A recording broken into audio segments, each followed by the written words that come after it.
नमस्कार, NSA9 देख रहे हैं आप। मैं हूं आपके साथ ऋतु श्रीपथरिया। बुलेटिन की शुरुआत करते हैं बड़ी खबर के साथ और राजधानी जयपुर से बड़ी खबर है, जहां डॉक्टर श्यामा प्रसाद मुखर्जी की 125वीं जयंती के अवसर पर भारतीय जनता पार्टी महिला मोर्चा की ओर से जयपुर के प्रताप नगर स्थित निर्मला ऑडिटोरियम में छात्रा युवती सम्मेलन का आयोजन किया गया, जहां कार्यक्रम में भाजपा प्रदेश अध्यक्ष मदन राठौड़ मुख्य अतिथि के रूप में शामिल हुए, जबकि राज्यसभा सांसद डॉक्टर अलका गुर्जर ने मुख्य वक्ता के रूप में छात्राओं और युवतियों को संबोधित किया।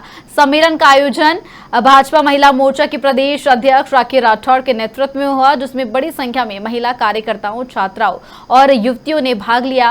कार्यक्रम में वक्ताओं ने डॉक्टर श्यामा प्रसाद मुखर्जी के व्यक्तित्व, राष्ट्रवादी विचारों और देश की एकता और अखंडता के लिए उनके योगदान पर विस्तार से प्रकाश डाला। उनके बलिदान को याद करते हुए कहा गया कि राष्ट्र हितों के प्रति उनकी प्रतिबद्धता आज भी युवाओं के लिए प्रेरणा स्रोत है। सम्मेलन में युवतियों से शिक्षा के साथ साथ सामाजिक दायित्वों का भी निर्वहन करने, नेतृत्व क्षमता विकसित करने और राष्ट्र निर्माण में सक्रिय भागीदारी निभाने का भी आह्वान किया गया। वक्ताओं ने कहा कि महिला सशक्तिकरण तभी सार्थक होगा जब महिलाएं समाज और देश के विकास में निर्णायक भूमिका निभाएगा।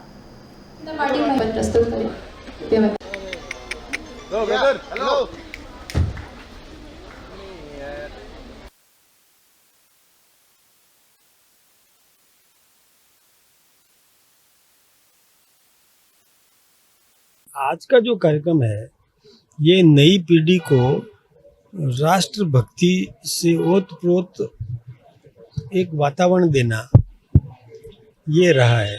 नई पीढ़ी है जिनके कंधों पर कल के भारत का भविष्य निर्भर करता है।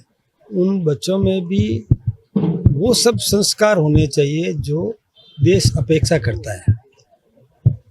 राष्ट्रभक्ति हो, देश का अहित नहीं करें, कोई ऐसा काम नहीं करें जिससे देश का नुकसान हो जाए,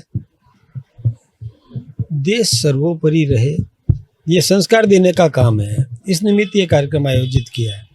इसको कोई पंचायत चुनाव से नहीं जोड़े, हमारा इससे तो बच्चे हैं, इतिहास की जानकारी सबको होना चाहिए, ये बहुत आवश्यक है। इतिहास, कई बातें ऐसी होती है जो पाठ्यक्रम में नहीं है, लेकिन इतिहास है, उसकी जानकारी सबको होना चाहिए।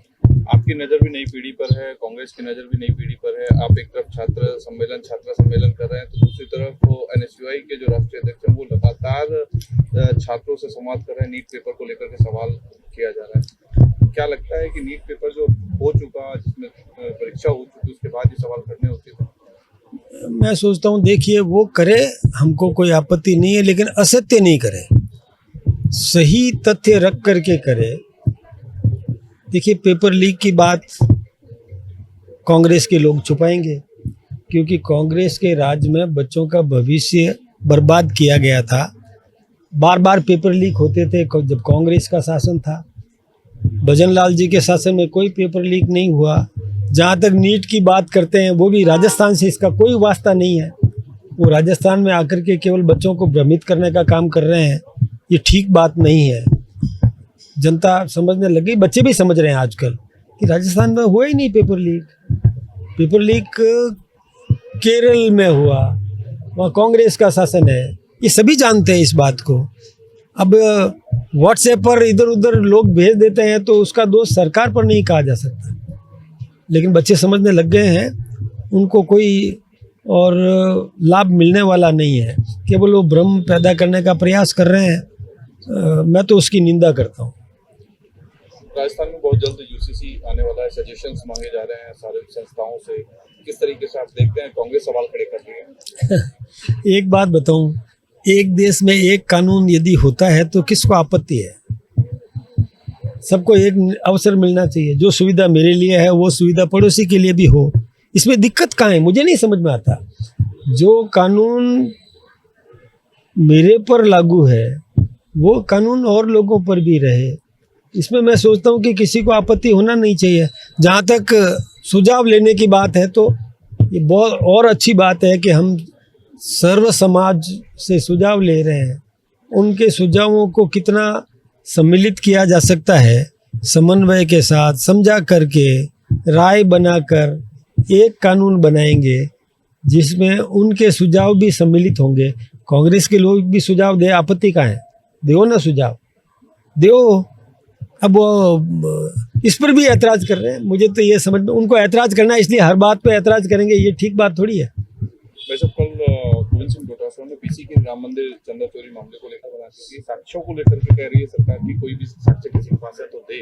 अशोक गहलोत जी ने भी की, खुद अशोक गहलोत ने पीसी भी की है। किस तरीके से आप इसे देखते हैं? मैं एक बात आपसे पूछो या उनसे पूछो कि जब, पहली बात तो ये है कि वो सबूत रख दिए कि ये जो सामग्री, धन दौलत जो कुछ भी आई है वो टेबल पर रख के प्रदर्शित कर दी, तो पहली बात तो आरोप वो नहीं है। फिर जो कुछ चंदे में से कुछ चोरी हुई है उनके खिलाफ कार्रवाई हो रही है। लेकिन मुझे तो आश्चर्य इस बात पे हो रहा है कि जिन लोगों ने कोर्ट में एफिडेविट दिया कि राम तो हुए ही नहीं, राम तो काल्पनिक है, कल्पना के आधार पर बनाया गया एक कहानी है, जो ऐसा बोलते थे वो, उनको अधिकार नहीं है ये सवाल करने का। जिन्होंने राम जन्मभूमि शिलान्यास में विरोध किया, जिन्होंने राम जन्मभूमि मंदिर निर्माण का विरोध किया, जिन्होंने मंदिर में जाके चंदा नहीं चढ़ाया, दर्शन नहीं किए, मंदिर बनाने में कोई योगदान नहीं दिया, एक धेला भी नहीं दिया, और वो ऐतराज कर रहे हैं। कमाल है, जिनका कोई योगदान नहीं है वो ऐतराज कर रहे हैं। और मेरे घर में उनको पंचायती नहीं करना चाहिए जिन्होंने कुछ नहीं किया। करो ना, आओ, कुछ योगदान देते, कुछ भी नहीं किया। राहुल जी तो आज भी नहीं गए, कई लोग नहीं गए, वो केवल अब गहलोत साहब जैसे, डोटासरा जी जैसे, जो शुरू से ही और राहुल जी के पद चिन्हों पर चलते चलते राम का विरोध करते रहे। जय श्री राम उनके मुंह से निकलता नहीं है, राम के प्रति सम्मान दिखाना उनको आता नहीं है, और वो लोग ऐतराज कर रहे हैं। भाई मैं तो कहूँ कि किसी का कुछ गया हो तो बोलो, उनका कुछ गया ही नहीं, वो बोल रहे हैं। भारतीय जनता पार्टी का आपको ध्यान है, जन्म हुआ था राष्ट्र को एक करने के लिए, अखंड भारत के लिए। राजनीति, चुनाव कभी हमारा एजेंडा रहा ही नहीं है। तो जो अनसंग हीरोज हैं और वो विचार जो देश को आगे ले जा रहा है, अखंड भारत के निर्माण के लिए है, उसकी जानकारी हमारे बच्चों को भी होनी चाहिए। इसीलिए ये कार्यक्रम है। जिन्होंने अभी तक तुष्टीकरण की राजनीति की, वर्ग विभेद की राजनीति की, वोट बैंक की राजनीति की, उन लोगों के हिसाब से वो इसी तरह की बातें सोच सकते हैं और कर सकते हैं। लेकिन देश को आगे ले जाने के लिए विकसित भारत के संकल्प के साथ जुड़ने का काम जो मोदी जी कर रहे हैं, मैं उनको भी आमंत्रित कर रही हूँ कि इस विचार के साथ जुड़ना चाहिए। देखिए, आज़ादी के बाद में बहुत सारे राष्ट्र नायक थे जिन्होंने आज़ादी के लिए कंट्रीब्यूट किया, उनका योगदान रहा, लेकिन समय के साथ में हमें एक बहुत सीमित उसकी सूचना दी गई। लेकिन आज जो हमारा कार्यक्रम था उसका उद्देश्य यही था कि ज़्यादा से ज़्यादा लोगों को मालूम चले कि स्वतंत्रता के वक्त किस तरह से अपने अपने क्षेत्र में रह करके लोगों ने काम किया। आदरणीय श्यामा प्रसाद मुखर्जी जी ने जिस तरह से, मैं कहूँ अगर राजनीतिक बलिदान पहला हमारे स्वतंत्र भारत का किसी का अगर कहे हमारे देश की अखंडता के लिए, तो आदरणीय श्यामा प्रसाद मुखर्जी जी का था। किस तरह से एक देश के अंदर एक विधान, एक निशान, एक प्रधान हो, उसके लिए लगातार उन्होंने काम किया। और अखंड भारत के लिए जो उनका योगदान था वो बच्चों में भी जाना चाहिए, वो सभी जगह जाना चाहिए। और इसीलिए आज छात्राओं का, युवतियों का हम लोगों ने यहाँ पे प्रोग्राम किया, जिससे कि इनको भी मालूम चले कि हमारी स्वतंत्रता संग्राम के वक्त और उससे पहले हमारे महापुरुषों का क्या क्या कंट्रीब्यूशन रहा। ये जयपुर तक या फिर महिला मोर्चा? देखिए, हम प्रयास इस बात का करेंगे कि हर जगह जाकर, हर कॉलेज में जाकर के ये जन जागृति दिखाएं। जैसे जन नायकों ने काम किया है उसके बारे में अवेयरनेस कैंपेन भी हम लोग चलाएंगे कि कैसे हमारे जन नायकों ने हमारे देश की स्वतंत्रता के लिए और उसके बाद अखंडता के लिए लगातार काम किया। जी, आज श्यामा प्रसाद मुखर्जी की जन्म जयंती के उपलक्ष्य में हमने उन महान राष्ट्र नायक को स्मरण करने के लिए आज हमने रावत पब्लिक स्कूल के निर्मला ऑडिटोरियम में छात्राओं के साथ, बच्चियों के साथ और कुछ महिला बहनों के साथ ये कार्यक्रम किया, जिनमें उनकी जीवनी के बारे में बताया, उनके द्वारा किए गए कार्यों के बारे में बताया, जिससे उनके बारे में जागरूकता आए और ऐसे महान व्यक्तित्व के बारे में हमारी आने वाली पीढ़ी भी जान सके। ऐसा हमने करने का प्रयास किया। आज का जो एक कार्यक्रम है वो बच्चों को डॉक्टर श्याम प्रसाद जी के बारे में है, और आज जो मुख्य अतिथि के रूप में आमंत्रित मदन राठौड़ जी, भाजपा राजस्थान के प्रदेश अध्यक्ष जी, और राखी राठौड़ जी, अलका गुजर जी, ये सभी आए थे, जहां बच्चों को मोटिवेट किया। श्याम प्रसाद मुखर्जी के बारे में जो उनका व्यक्तित्व है, जो एक शिक्षक है, एक राष्ट्रभक्त के रूप में उनकी जो एक पहचान है, और ये एक बड़ा ही शानदार कार्यक्रम लगा मुझे।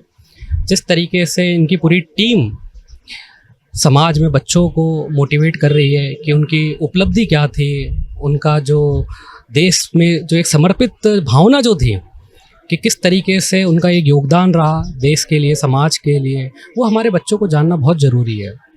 मैं तहे दिल से आभार व्यक्त करना चाहता हूँ भारतीय जनता पार्टी का, उनकी समस्त कर्मठ टीम का, जहाँ आज आकर हमारे बच्चों को मोटिवेट किया, गाइड किया, और ऐसे कई राष्ट्रभक्त जिन्होंने अपना योगदान एक